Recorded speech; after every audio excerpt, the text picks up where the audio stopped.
Good morning, darling. I brought you some breakfast. I made the bacon just the way you like it.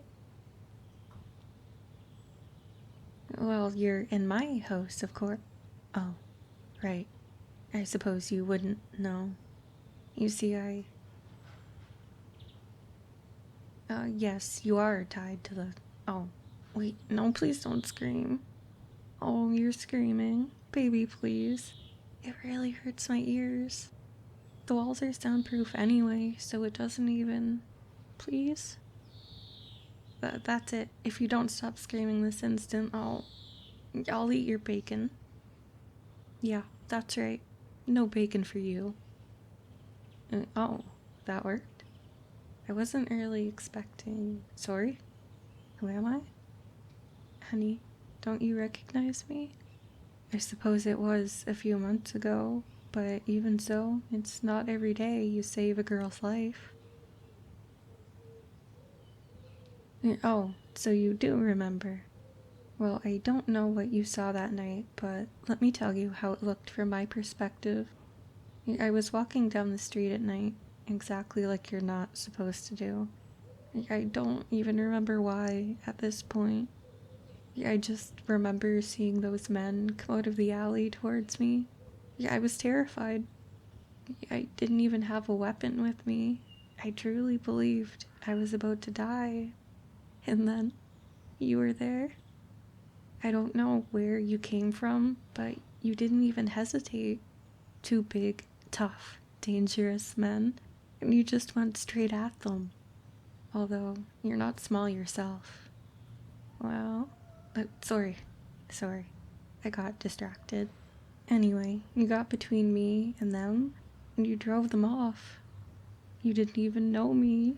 You didn't have to do anything.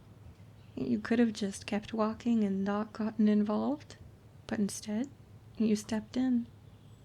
You were my hero. What really stuck with me from that night wasn't even how you fought, though. It was how you made sure I was okay afterward. You were bleeding and bruised, but you asked whether they'd hurt me. Yeah, I started crying, and you held me in your arms for the few minutes it took for me to calm down. And you even walked me to my car a couple blocks in a direction you weren't going, just to make sure I'd be safe. At that point, I knew I'd found the perfect man. Strong, brave, gentle, kind, protective, and really handsome. I was in love. So, well, you probably remember what happened next, don't you? Yeah, I did. But you turned me down.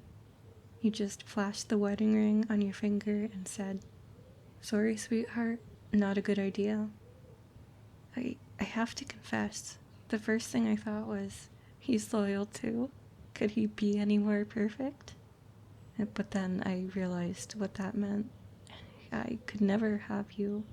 I mean, I could have tried, I suppose, but I don't want to be a homewrecker.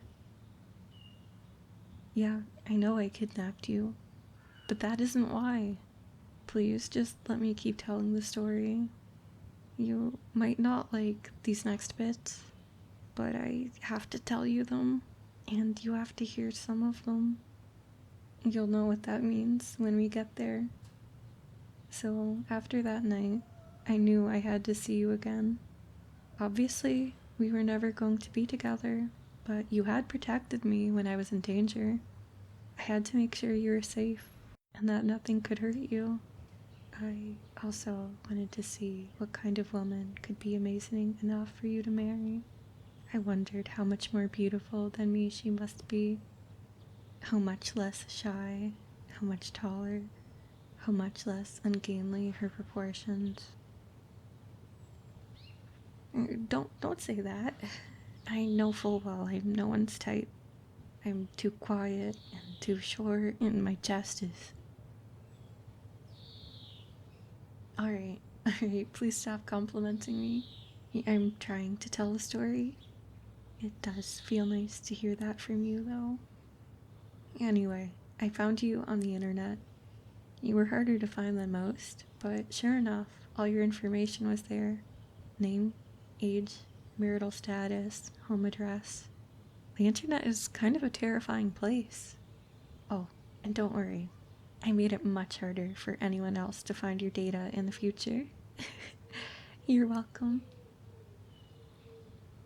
Well, I wouldn't call it stalking. I was trying to keep you safe. But I suppose I did follow you around some and watch you when you didn't know about it. Huh? What? No, I would never. That would be wrong. Although, seeing you like that, well.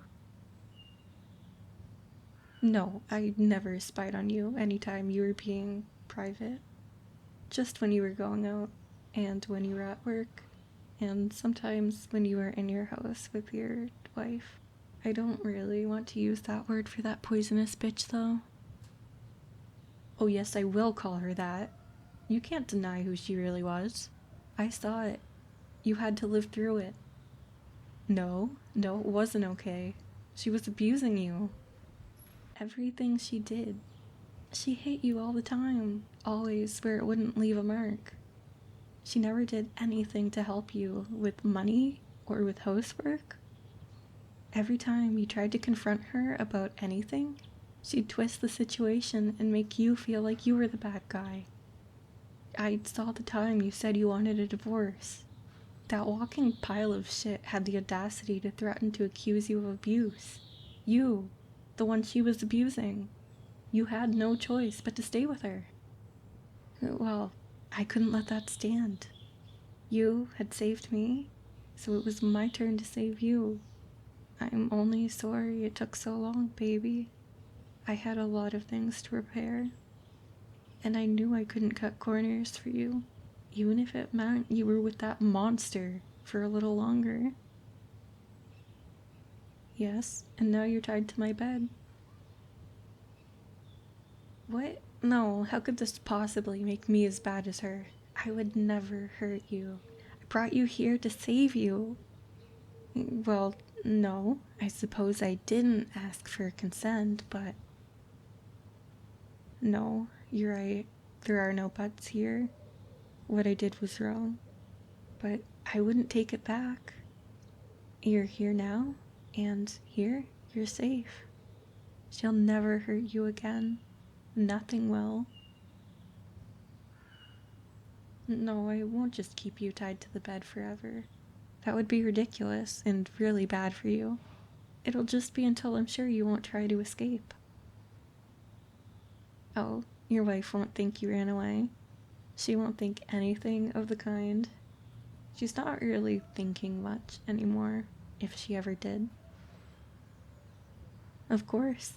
She knowingly hurt the most beautiful, kind, perfect man I've ever met. And you think I'd just allow her to live? You know, you say that, but you don't sound very sad. You know she deserved this, and you know your life will be better without her, even if you can never admit it to yourself. Fair question. I suppose kidnapping you doesn't really count as protecting you from her if she can't hurt you anyway. But I figured that if she mysteriously disappeared, it would look way too much like you had something to do with it. If you both mysteriously disappeared, however, then you both mysteriously disappeared and neither of you can be to blame. The one drawback is, now you can't leave, ever. If someone were to recognize you, then you could be arrested, and I can't let that happen. Yes, I know it's not the ideal situation, but will living with me be so bad? I'll never be anything but loving, and I'll never try to control you, aside from, making sure you stay in the house. Your friends? Your family? Your friends laughed when you tried to tell them what your wife was doing. They aren't your friends, and you haven't spoken to your family in years. Yes, you're a man who values his autonomy, I know, and I'd never try to take that away from you. I won't ever try to force you to do anything, and I also know how important it is to you to be a provider, to be the man taking care of everyone. Know that I would never have you be a house husband or anything like that. I won't be leaving the house either, unless I have to. We can order anything we need online and be safe together. Look, I know this isn't what you wanted, but I love you, and I want to make the rest of your life as happy as possible to make up for everything terrible you've had to deal with. I've tried so hard to make this the perfect place for you. All those fantasy books you love, I bought them to have here, and I read most of them so you have someone to talk about them with.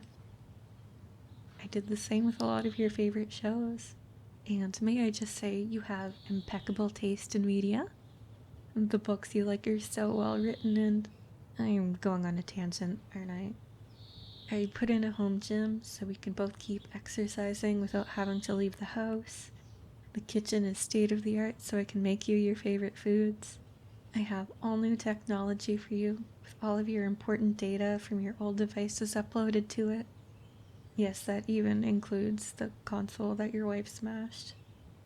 There's even a part of the house you'll be able to lock down completely for when you don't want me around. I know I can't be your type, no matter what you said earlier. I know I'm not good enough for you, but please, please, won't you accept me? I only want you to be happy and safe. No answer? Then I'm sorry. I should never have. You will? You'll stay? You're willing to stay with me? Even though No, damn it, don't give him reasons to leave. Oh, you've made me so happy. Oh, I'm sorry. That was crossing a boundary I shouldn't have. It's just, I've been imagining doing that for months. But that doesn't. You're okay with it? But, well, maybe we shouldn't yet. It probably wouldn't be appropriate. Oh, I'm sorry about this. Really, I am, but I don't think I can untie you just yet. I know you're honest. I know you're honorable. But I can't be certain you're not just trying to get away from me yet. You're going to have to stay there for now. But I love you, and I think you'll grow to love me too. You shouldn't be there for much longer than a week. And anyway, it's a comfortable bed. Now, we've been talking for a while. Your breakfast might be a little cold, but it should still taste good. I can feed it to you, and then we could do something nice together. Ooh, maybe I can read to you? What's that book you were in the middle of? Gardens of the Moon? Well, it doesn't matter what we do as long as we do it together. You saved me, and now I'll be here for you. Always. Now, breakfast.